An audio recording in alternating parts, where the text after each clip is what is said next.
எல்லாம் மறைச்சாலும் இப்போ கொஞ்சம் பூஸ்ட்டு, இப்போ கொஞ்சம் ஹார்லிக்ஸ், இப்போ ஒரு காம்ப்ளான் எல்லாம் சேர்த்து குடிச்சா பிள்ளைங்க எப்படி இருக்குமோ அந்த வேகத்தில் சுறுசுறுப்பாக இயங்கும். ஸோ அதனால் பெருசாக கவலைப்பட்டுக்க வேணாம். பிள்ளைகள் நல்லா தான் இருக்க போகிறாங்க.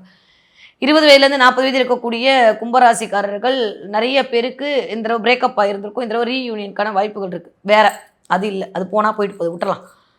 நிறையா வேலை போன இடத்துலேருந்து வேலை கிடைப்பதற்கான வாய்ப்புகள் இருக்குது. ரொம்ப வேலை குறித்து ஒரு ஜாப் சாட்டிஸ்ஃபேக்ஷன் இல்லாமல் இருந்தாங்கன்னா இதற்கான வாய்ப்புகள்லாம் வரும். இந்த தடவை பண ரீதியாக இருந்த பிரச்சனைலாம் சரியாக போகுது.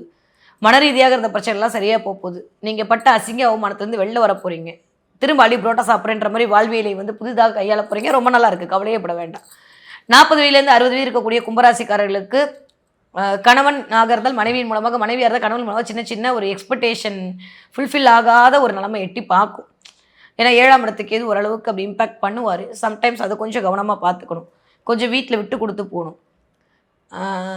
வீட்டில் இருக்கிறது கொஞ்சம் நேரமும் வெளியில் இருக்கிறது நிறைய நேரமும் பண்ணிக்கிட்டிங்கன்னா மகனே மகளே உன் சமத்து தப்பிச்சுப்பீங்க. இல்லை எனக்கு பெட்டர் மாஸ் லைட்டு தான் வேணும், தீப்பந்தம் இப்போதான் வேணான்னீங்கன்னா வீட்டில் சண்டை சச்சரவு வரும். அப்புறம் வெளில போய் வாங்கி வச்சுக்க வேண்டியதான். கிளியர். ஆரோக்கியத்தில் கவனம் தேவை. இன்வெஸ்ட்மெண்ட்டு தயவு செஞ்சு வேண்டாம். நீங்கள் என்ன சொன்னாலும் சரி, ஒரு தங்கச்சியாக ஒரு அக்காவாக சொல்கிறேன், கெஞ்சி கேட்குறேன், இன்வெஸ்ட்மெண்ட்டில் மாட்டிக்காதீங்க. இடமா வாங்குறேன், நகையாக வாங்குறேன், அதுவும் உங்கள் கையில் இருந்தால் பத்திரத்தை பதிவு பண்ணும்போது கூட 2க்கு 3 தடவை வெரிஃபை பண்ணிக்கணும். ஏன்னா பாதச்சனியில் இருக்கீங்க, ரொம்ப கவனமாக இருக்க வேண்டிய நேரம். வருமானம் வரக்கூடிய இடத்துல ஏதோ ஒரு தடை காட்டிகிட்டே இருக்குது. அதனால் அதை கொஞ்சம் கவனமாக பார்த்துக்கோங்க. திடீர்னு வேலை இழப்பு, திடீர்னு வேலை போகிறது நடக்காது. ஒருவேளை நாட்டல் ஹாரோஸ்கோப்பில் வேறு தசா புத்தி நடந்துச்சுன்னா அதுக்கான வாய்ப்புகளையும் அது இண்டிகேட் பண்ணும். அவசரப்பட்டு வேலையை தூக்கி போட்டு வந்துடாதீங்க.